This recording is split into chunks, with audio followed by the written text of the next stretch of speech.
জাতীয় বিশ্ববিদ্যালয়ের প্রথম বর্ষের শিক্ষার্থীদেরকে স্বাগত জানাচ্ছি। আজকে তোমাদের তাপগতিবিদ্যা ও বিকিরণ কোর্সের 15তম লেকচার অনুষ্ঠিত হতে যাচ্ছে। আজকের লেকচারের শিরোনাম গাণিতিক সমস্যাবলী। তাহলে আমরা ইতিপূর্বে যে ক্লাসসমূহে তোমরা সংযুক্ত ছিলে সেই ক্লাসগুলোতে তোমরা আমরা থিওরি আলোচনা করেছি। সেই থিওরি আলোচনার আলোকে আমাদের গাণিতিক সমস্যাগুলি সমাধান করা পরীক্ষায় এসে থাকে।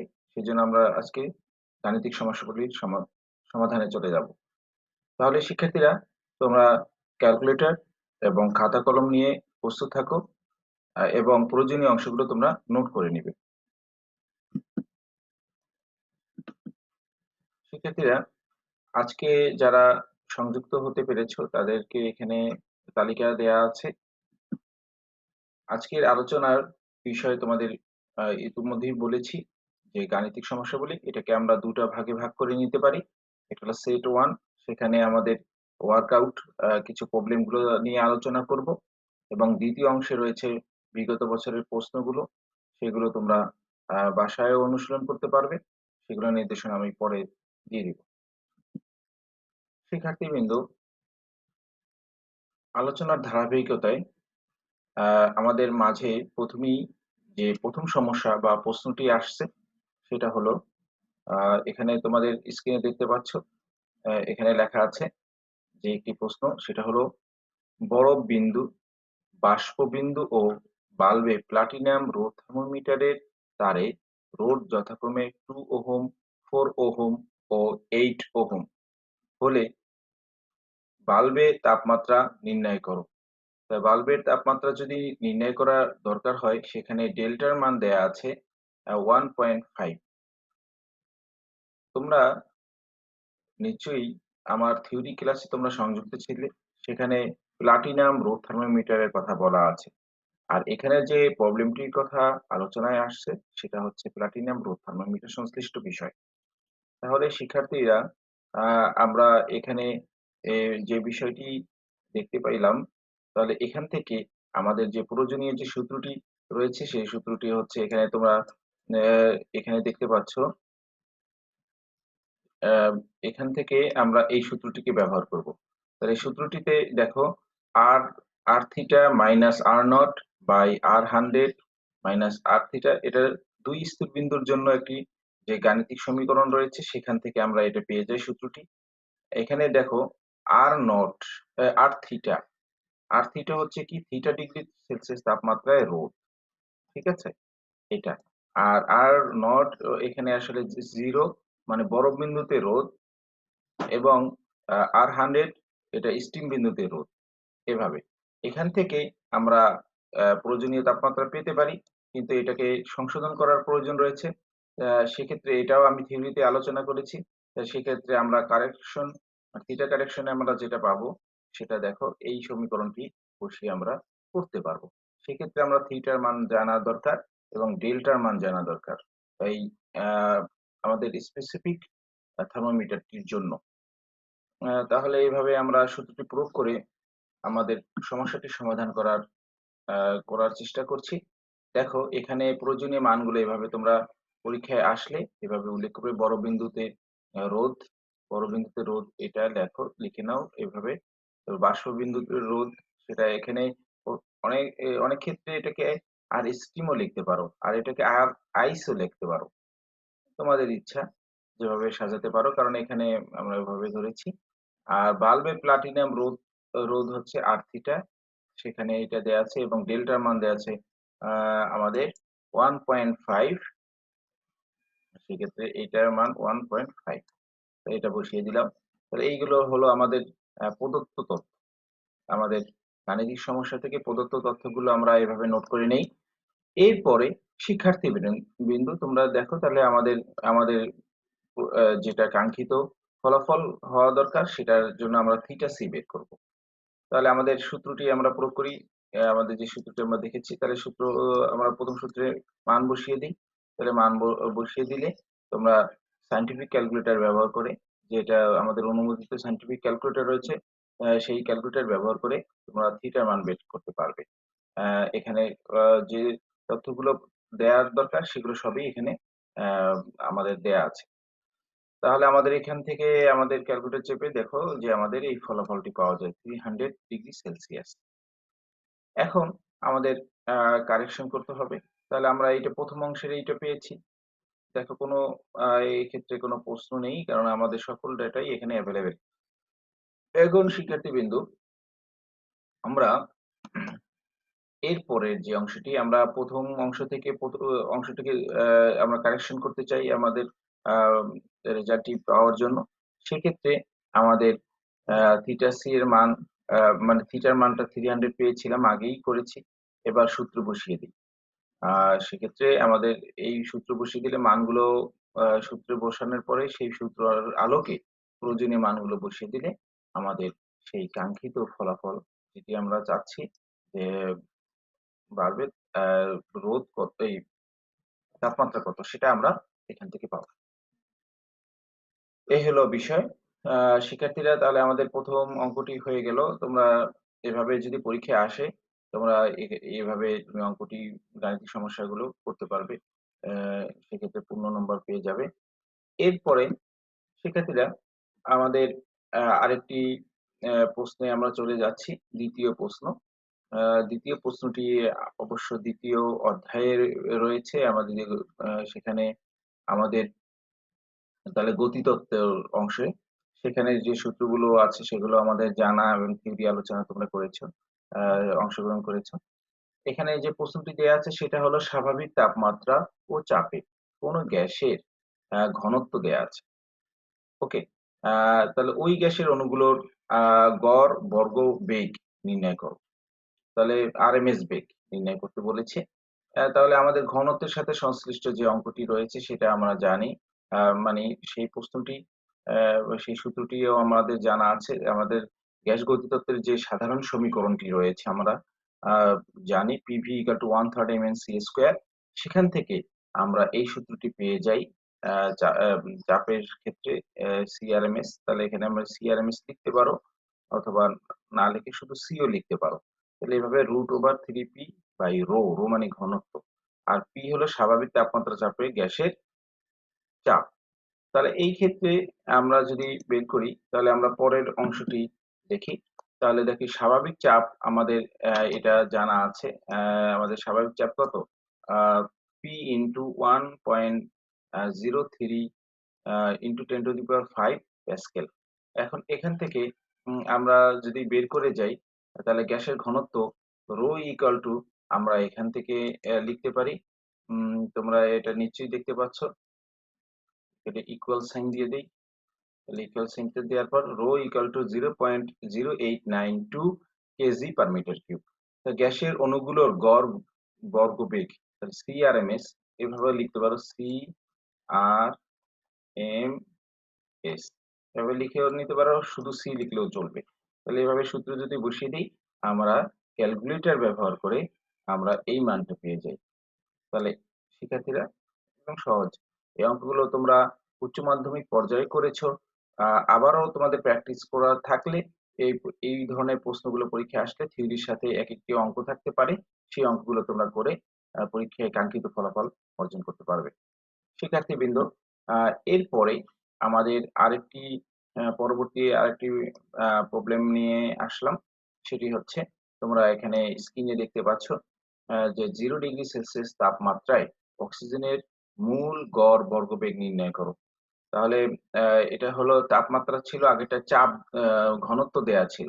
দেখো, একেকটা এভেইলেবল আ তথ্যের উপর আমাদের অঙ্কগুলো কিন্তু পরিবর্তিত হয়ে যাচ্ছে। তাহলে এইটার যদি সমাধান করি, তাহলে শিক্ষার্থীবৃন্দ, তোমরা এভাবে কোন সূত্রটি দেখবে, তাহলে এই সূত্রটি লিখতে পারো CRMS বা C = √3RT/m। এখন যেহেতু টেম্পারেচার আছে সেজন্য আমরা তাপমাত্রার সাথে সম্পর্ক করেছি। এখন দেখো, এই তথ্যগুলো আমরা সাইডে আগে নোট করে নিতে পারো। এখানে তাপমাত্রা কত? তাপমাত্রা দেয়া আছে আ উম আ T। তাহলে এক্ষেত্রে আমরা এই মানটাকে দেখাতে পারি T, কেলভিন তাপমাত্রায় লিখতে হবে। তাহলে কেলভিন তাপমাত্রা 0°C এর কেলভিন হচ্ছে কি 273 3 কেলভিন। তাহলে এভাবে আমরা লিখতে পারি। তাহলে এইটা যদি হয়ে থাকে শিক্ষার্থীবৃন্দ, তাহলে এখান থেকে আমাদের তথ্য চলে আসলো। এখন আর এখানে যেহেতু অক্সিজেন দেয়া আছে, তো অক্সিজেনের মোলার আয়তন কত? মোলার আয়তন হচ্ছে 32 গ্রাম পার মোল। গ্রাম পার মোল। তাহলে এভাবে আমরা লিখতে পারি গ্রাম পার মোল। তাহলে এই তথ্যগুলো যদি আমরা বসিয়ে দিই, তাহলে বসিয়ে দিলে আমাদের এই কাঙ্ক্ষিত রেজাল্টটা পেয়ে যাই 461 মিটার পার সেকেন্ড। তাহলে এইটাই হলো অক্সিজেনের আরএমএস বেগ। কত? 0°C তাপমাত্রায়। কারণ এটা তাপমাত্রার সাথে সম্পর্কিত। এটা আমরা আগেই আলোচনা করেছিলাম থিওরিতে। তাহলে তোমরা এভাবে অঙ্কগুলো করতে পারছো। তাহলে আমরা তৃতীয় আরেকটি অঙ্ক আমরা শেষ করলাম। শিক্ষার্থীরা এভাবে অনুরূপ যে সম্পূরক অঙ্কগুলো রয়েছে, গাণিতিক সমস্যাগুলো রয়েছে, তোমরা বাসায় বিগত সালের প্রশ্ন দেখে একটু প্র্যাকটিস করবা এবং আশা করি সেটা তোমরা পারবা। তাহলে এরপর শিক্ষার্থীবৃন্দ ৪ নম্বর আরেকটি সমস্যা নিয়ে আসি। এখানে দেখো তোমরা মনোযোগ সহকারে এই প্রশ্নটি পড়ো। দেখো লেখা আছে 27°C তাপমাত্রায় প্রতি মোল হিলিয়ামের গতিশক্তি নির্ণয় করো। আচ্ছা, মোল প্রতি হিলিয়ামের গতিশক্তি নির্ণয় করার জন্য আমাদের গতিশক্তির যে সমীকরণটি রয়েছে সেটা কি? ইকে ইকুয়াল টু 3/2 RT। এই সূত্রটি আমরা প্রয়োগ করব। তাহলে এই সূত্রটি তোমরা জানো।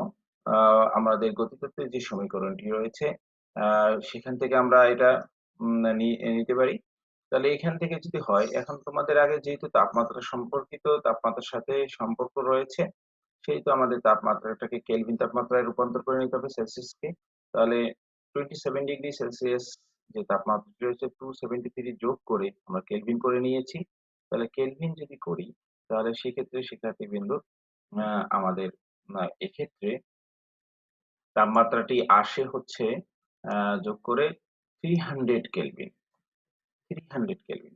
তাহলে 300 কেলভিন যদি হয়, এখন দেখো আমাদের যে প্রয়োজনীয় সূত্রটি রয়েছে আমাদের জানা সূত্র। তাহলে আমরা জানি ইকে ইকুয়াল টু 3/2 RT। 3/2 RT হলে এখন আর এর মান কত? এটা হচ্ছে কি গ্যাসের মোলার গ্যাস দুর্ভোগের মান।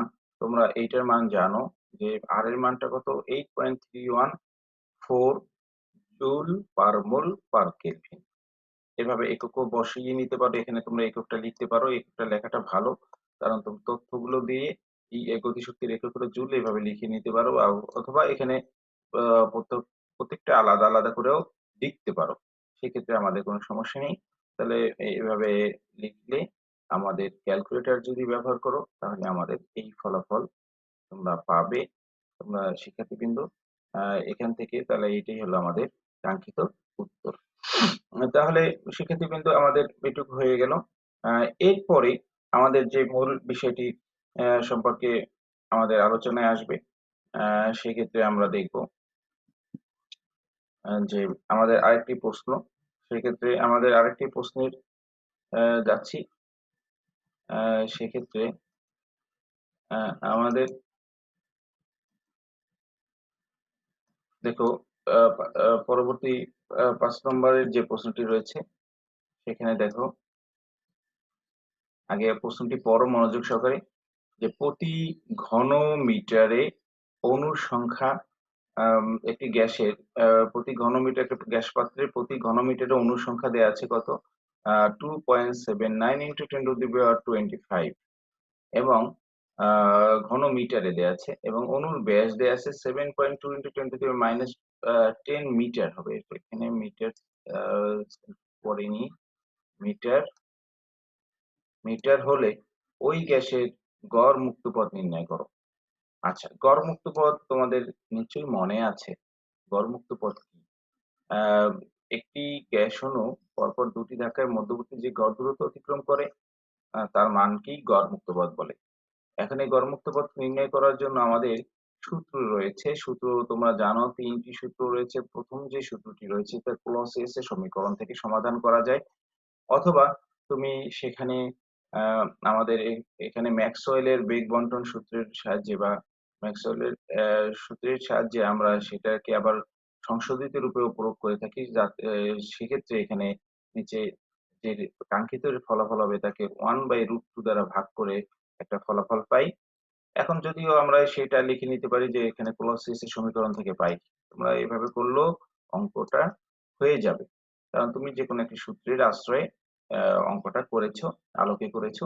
এখন তোমরা সেটার ক্ষেত্রে এখন আমাদের এখানে কি কি তথ্য দেয়া আছে? এখানে প্রতি মিটারের অণুর সংখ্যা দেয়া আছে 2.79 into 10 to the power 25।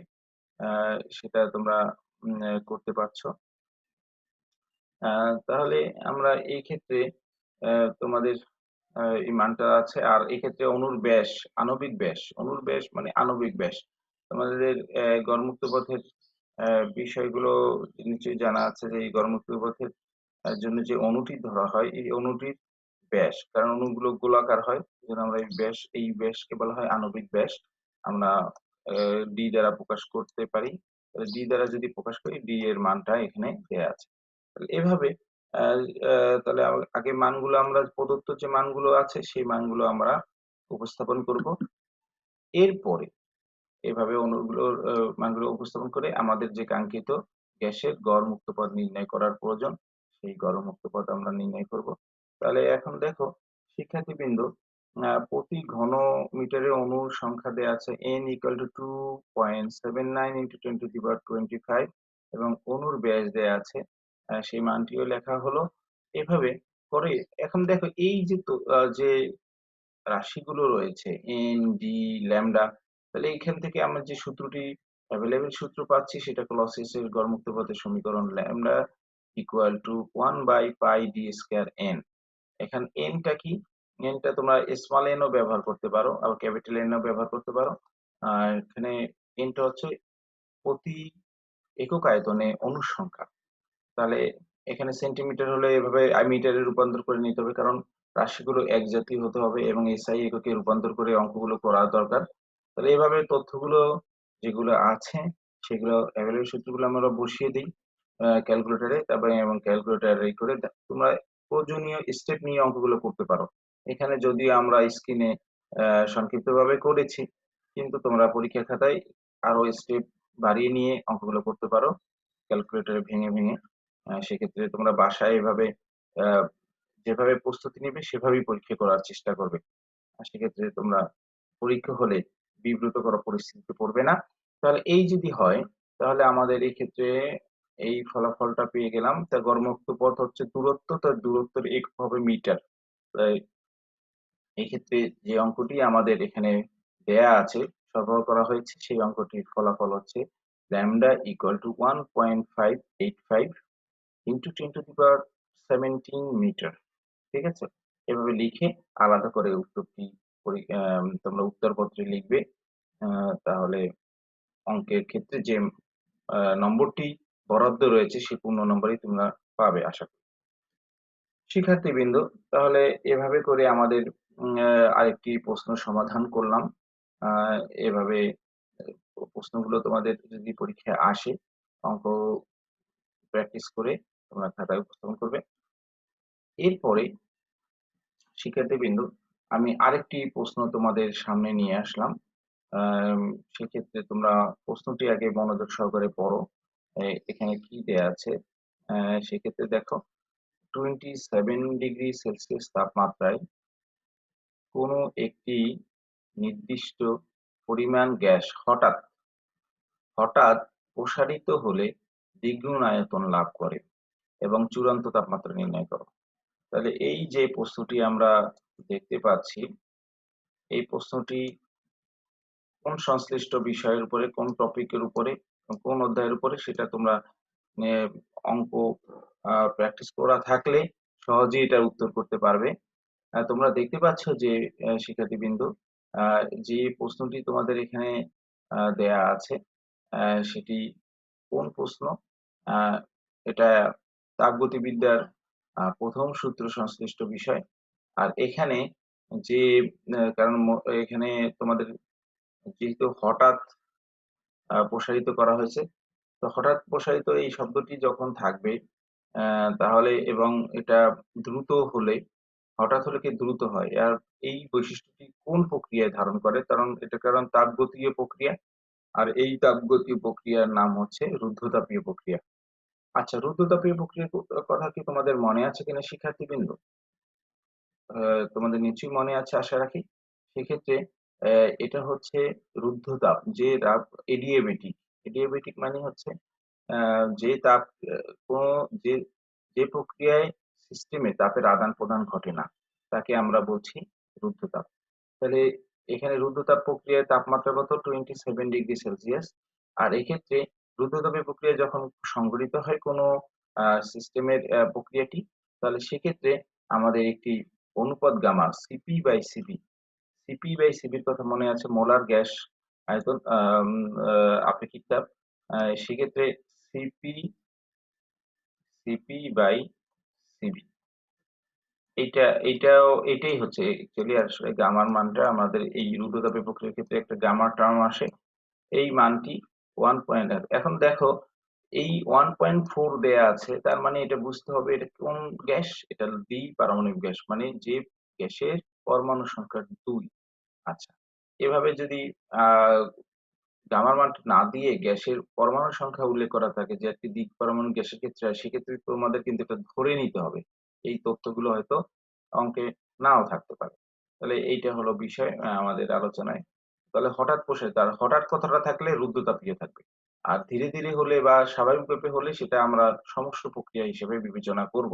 Isothermal process আর এটা হলো রেডিওয়েটিভ প্রসেস। তাহলে এই সিস্টেমে তাপ বর্জন আর আ সুযোগ পায়নি। কারণ এই কথাটা আমরা জানি। তাপ গ্রহণ বা বর্জনের সুযোগ তাহলে এটা ধরে নিতে হবে হঠাৎ হলো এবং এটা তাপ গ্রহণ বা বর্জনের সুযোগ হয়নি। তার মানে কি? এটি রুদ্ধতাপীয় প্রক্রিয়ার একটি বৈশিষ্ট্য ধারণ করছে। এখন শিক্ষার্থীবৃন্দ, আ আমাদের এখানে তাহলে আ আমাদের কি তথ্য বের করতে হবে? আয়তন লাভ করে সেখানে থেকে আমাদের কি হবে? দ্বিতীয় চূড়ান্ত তাপমাত্রা কত? তাপমাত্রার সাথে আয়তনের সম্পর্ক।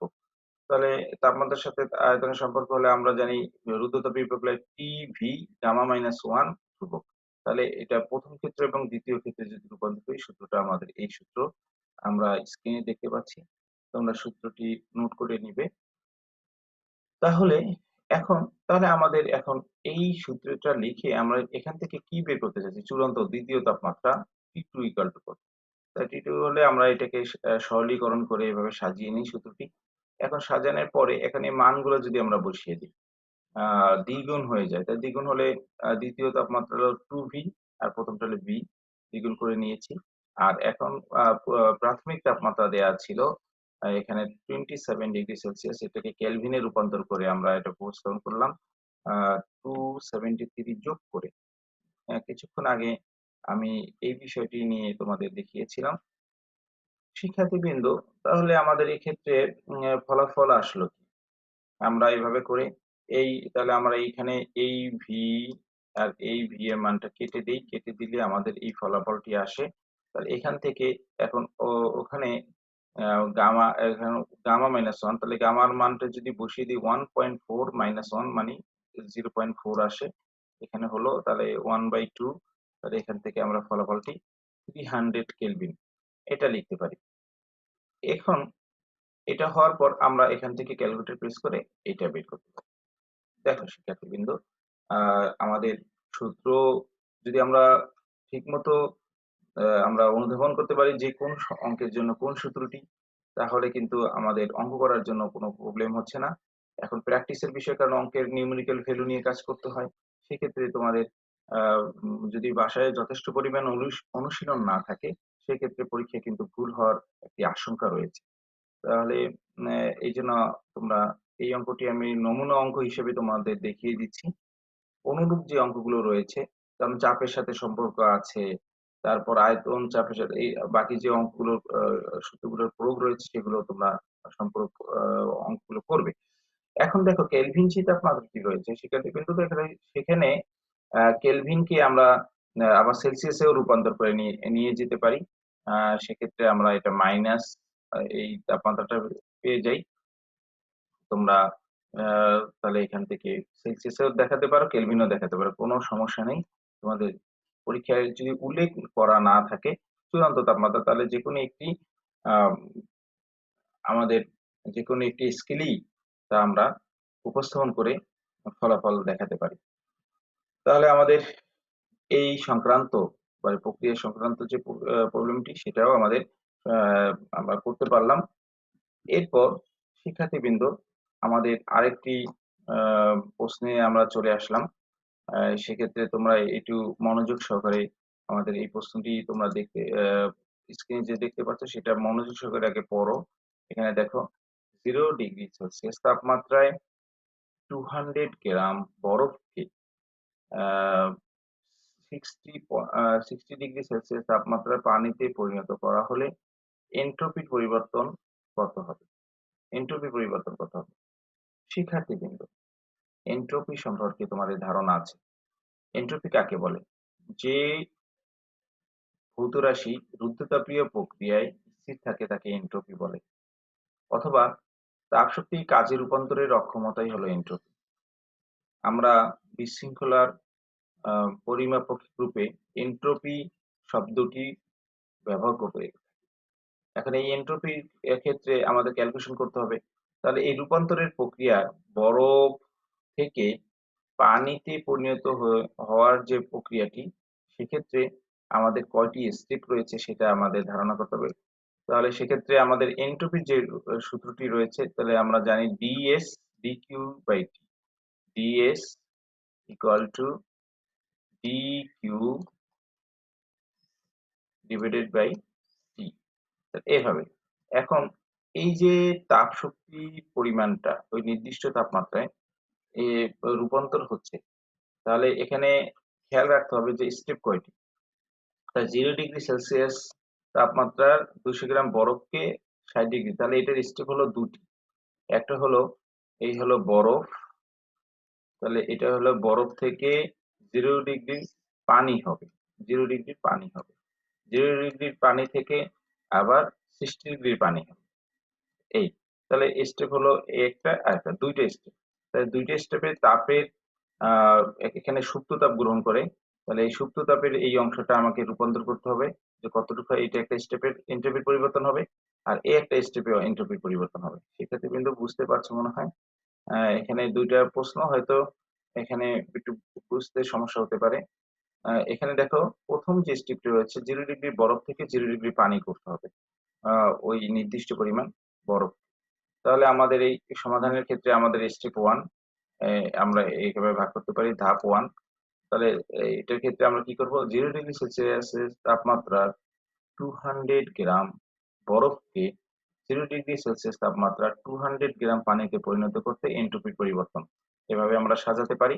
তাহলে এক্ষেত্রে আমরা বরফ গলনের সূত্র এলএফ এর মানটা বের করব।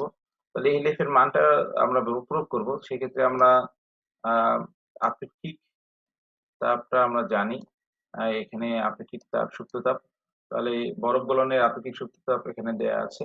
আমরা এটা এই মানটিকে আমরা এখানে প্রয়োগ করলাম।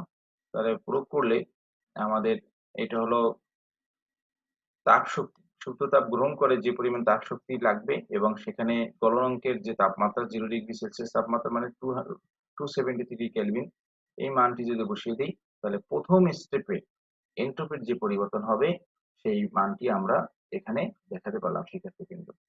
তাহলে 246.15 জুল পার কেলভিন। তাহলে আমাদের প্রথম অংশের ক্ষেত্রে এন্ট্রপির পরিবর্তন আমরা সফলভাবে দেখাতে পেরেছি। শিক্ষার্থীরা, এখন আমরা পরবর্তী আরেকটি পরবর্তী স্টেপে চলে যাই। এবার হলো 0° যে পানি পেয়েছিলাম, 0° যে পানিটি পেয়েছিলাম সেই পানি থেকে